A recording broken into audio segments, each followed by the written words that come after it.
Hero. Any person admired for courage, nobility, or exploits, especially in war. Any person admired for qualities or achievements and regarded as an ideal or model. They rise to the occasion. They meet the challenge. They inspire us. They are heroes. Matt Urban, born in 1919 in Buffalo, New York. Here was a hero we nearly forgot, Lieutenant Colonel Matt Urban. He was recommended for the Medal of Honor in 1945, but the letter was lost and never acted upon. Matt would wait 36 years until a local veterans group inquiry prompted the Army to investigate. Indeed, there had been a very regrettable oversight. 1944. The Allied forces started the drive that would end the war in Europe. Matt Urban's heroism was a vital part of the victory that would follow. But it would take from July of 1944 until July of 1980 before he would hear his president say these words. Matt Urban is truly a hero of this great nation from within themselves, but call forth the best from those around them. We need heroes not just for the victories that they make possible on the battlefield, but in later days to remind us of what America at its best can be, now and in the future, the greatest nation on earth. During the period from 14 June to 3 September 1944, Captain Urban distinguished himself by a series of bold, heroic actions exemplified by singularly outstanding combat leadership, personal bravery, and a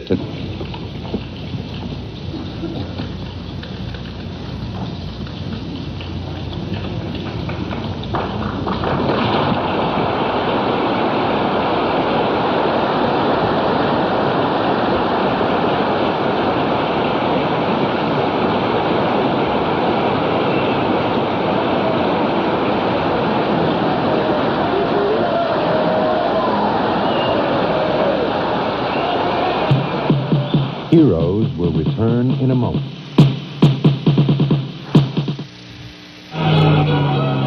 D-Day. Free nations had been waiting for the opening of a second front against Nazi Germany.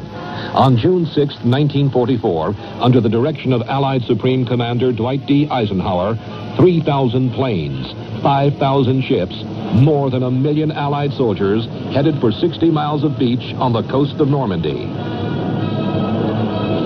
Nazi supply ships on canals and rivers are set afire or sunk. German rail equipment is attacked. Hundreds of enemy planes are destroyed on the ground. The Luftwaffe wasn't ready. The air was suddenly filled with troops from 3 airborne divisions. Thousands of them floating down to meet an enemy that was certainly surprised, but nonetheless ready to dig in and fight. The Allied attack is massive. Matt Urban's unit would soon join these forces. His heroism began as a 23-year-old on the beachheads of North Africa. By the spring of '43, he was second in command of the 2nd Battalion's F Company. During the fighting in Africa, Matt received 2 of the 7 wounds he got during the war. He was indestructible. By the time this invasion began, Matt was wearing captain's bars and ready for Normandy.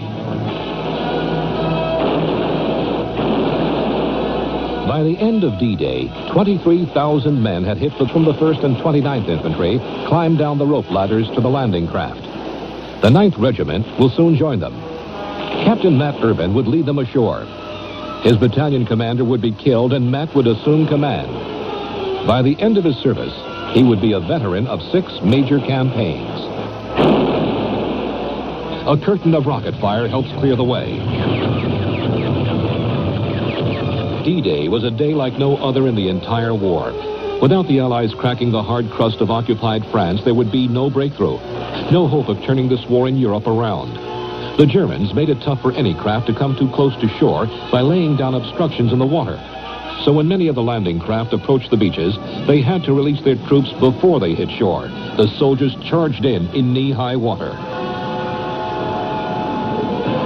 This is the most perilous part of the attack.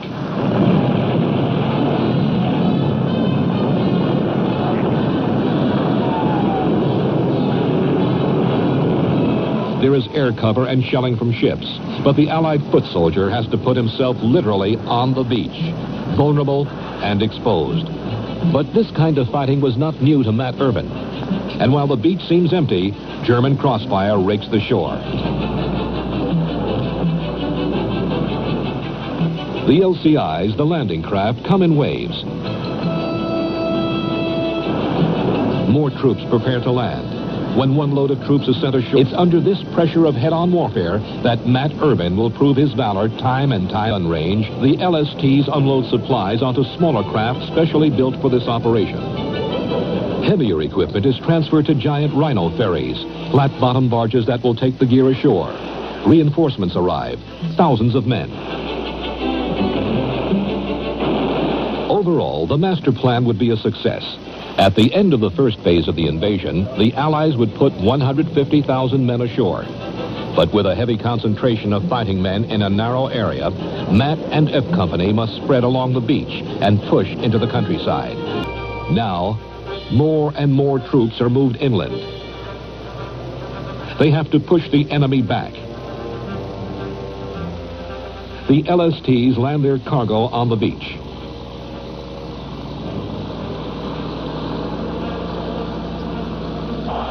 Following in the wake of retreating German troops, this ingenious minesweeper would save many Allied soldiers' lives. Chains explode hidden anti-personnel mines and create a path of safety for our troops. Matt's unit would fight through areas of hedgerows, thick banks of dirt topped with thorn bushes. Hedgerows lined the fields and roads of Normandy.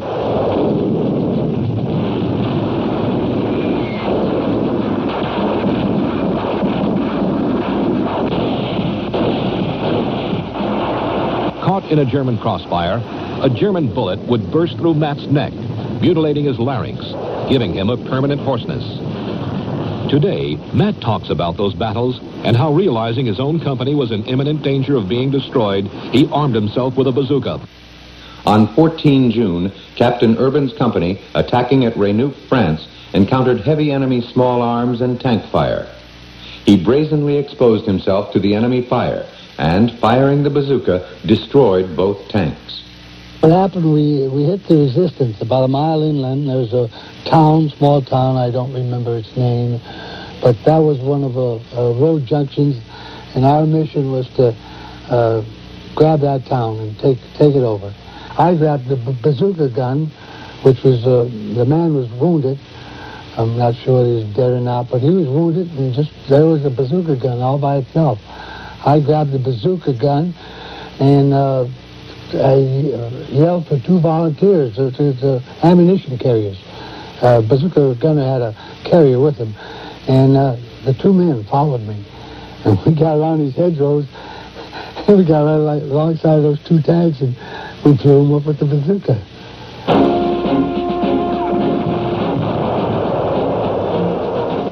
He refused evacuation. The Allies and Matt Urban's men were creating havoc with the Germans. At 0500 hours the next day, Captain Urban, though badly wounded, directed his company in another attack. 1 hour later, he was again wounded.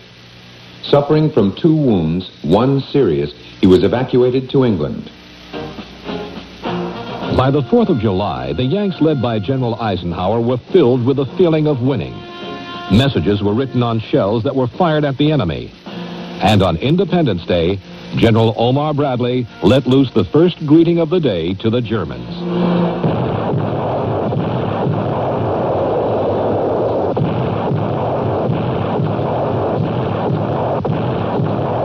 The lift without cost. The Germans fought for every inch of the Normandy town.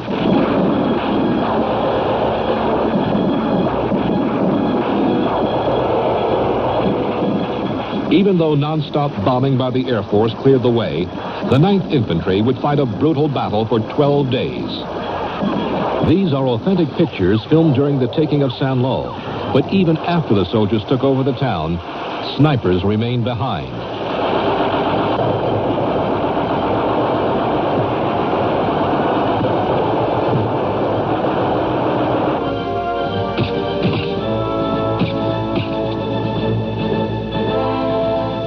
Earlier in the battle, this German could have run, but didn't. And now he can't. Testimony of his loyalty to Hitler and the fatherland. But the war is over for him.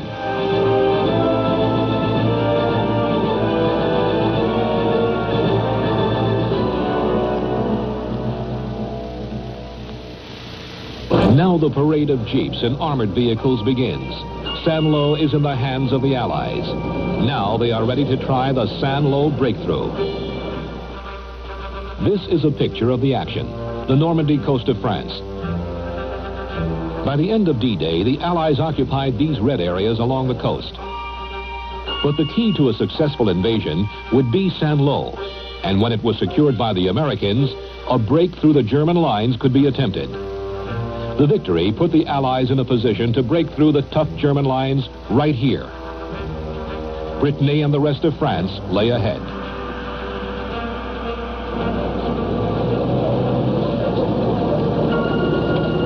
A hospitalized Matt Urban hears about his unit moving inland. He escapes from the hospital and returns to his men. He wants to be where the action is. I could move. I could limp but move. I wanted to get back. I knew the Saint-Lô breakthrough, the big attack was going on. Here I thought and was hoping maybe it was the end of the war. And gosh, if it's going to be the end of the war, I want to be there. Arriving at the command post at 11:30 hours, 25 July, he found that his unit had jumped off at 1100 hours in the first attack of Operation Cobra. Still limping from his leg wound, Captain Urban made his way forward to retake command of his company. There's one soldier later reported, and it's on record. He says, all of a sudden, there appeared one of the craziest yelling officers, waving a .45 in his hand, screaming and yelling for us to follow him into the right flank. He got us on our feet. He gave us back our confidence. And actually, he saved our lives. As the drive into France continues, Matt's men find the terrain difficult. They keep encountering hedgerows. The narrow lanes become land canals, a maze of military mystery, a place of unseen enemies. There's almost a constant barrage of machine gun fire from both sides. The enemy is anchored to several gun positions, and Matt's job was to get them out. My patrol went after this heavy machine gun emplacement. There's four men. They got up to, they threw their grenades and everything else, and they're caught just within throwing distance of that emplacement.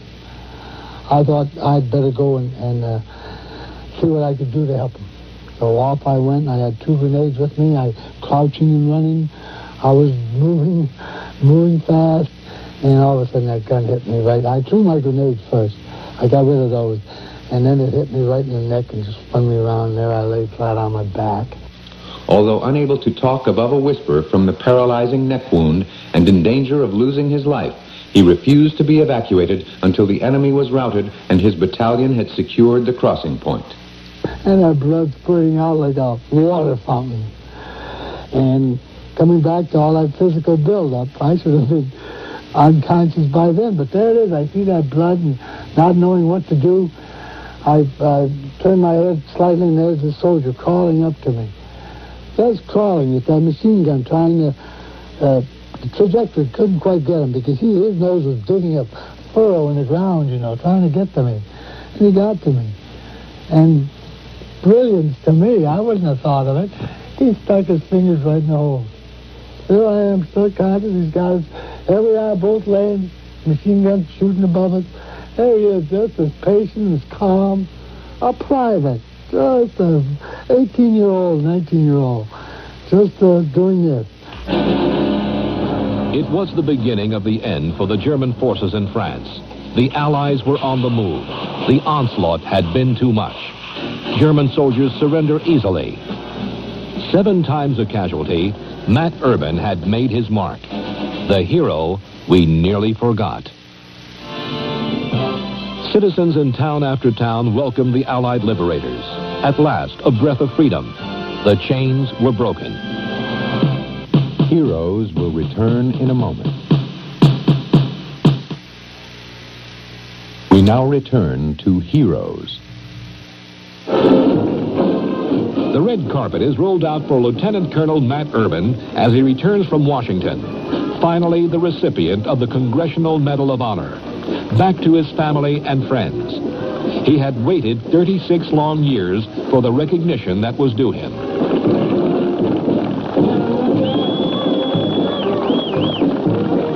This was the scene in the little city of Holland, Michigan, population 25,000.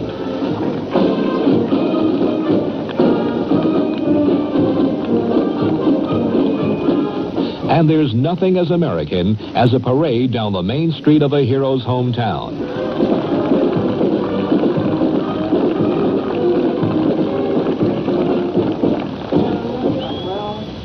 Life in Holland is calm and happy.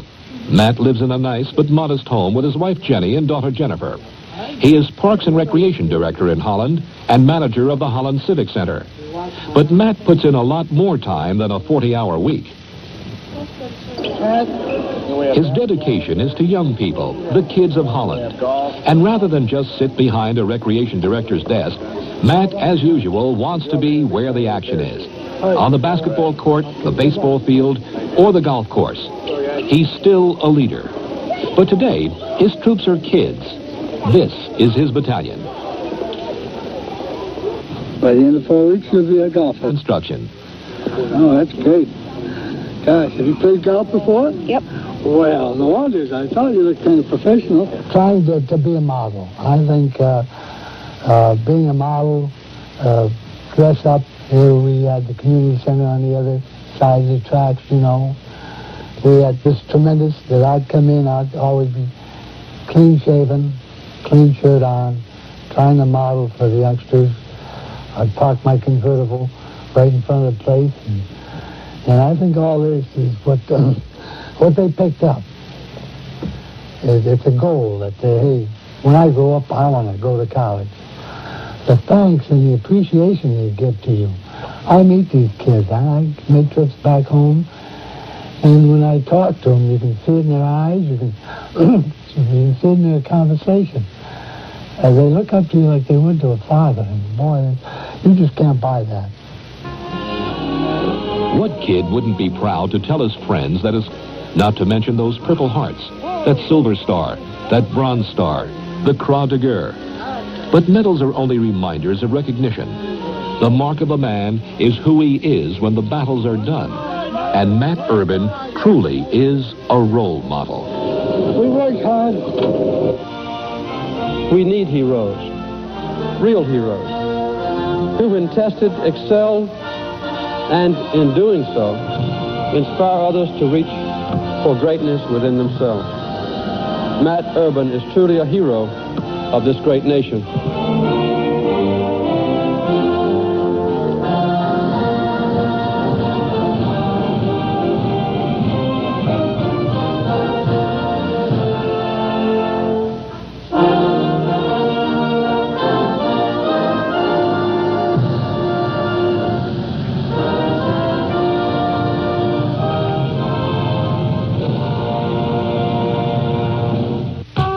Hero, a person admired for courage, nobility, or exploits, especially in war. A person admired for qualities or achievements and regarded as an ideal or model.